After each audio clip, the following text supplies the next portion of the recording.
Another property of logarithms that we're going to look at here is the product property. And what this property says is that if you have the logarithm of a given base of a product, that's actually equal to the logarithm of that base of the first factor plus the logarithm of that base of the second factor.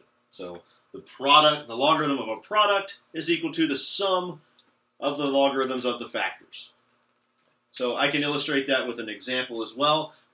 Again, I'll use the common logarithm of base 10 just so that we can evaluate that easily in the calculator. So let's say I had the common logarithm of 12. I can rewrite 12 a couple different ways as factors. I could write that as log of a product. Maybe I say 2 times 6. I think you would all agree that 2 times 6 is 12. So just looking at something like this that's written out as using its 2 factors of it right there. Now I can apply this property, and that should be equal to log of 2 plus log of 6. Again, the logarithm of the product is equal to the sum of the logarithms of its factors. Okay, so now we're going to verify that this property is true using the example that we were looking at a second ago with the calculator. So I'm just going to first compute the common logarithm of 12.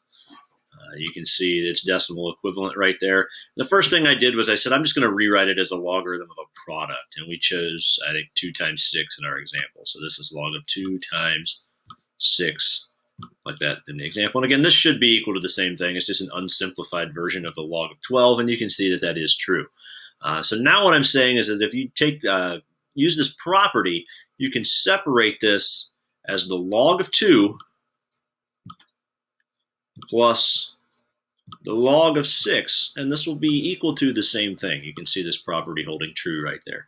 There are other ways I could have broken down 12 as well. I mean, 3 times 4 is also 12, so I could have done like log of 3 plus log of 4, and you'll see that that is equivalent as well. So again, that's just illustrating what this property says. The logarithm of a product is equal to the sum of the logarithms of its factors.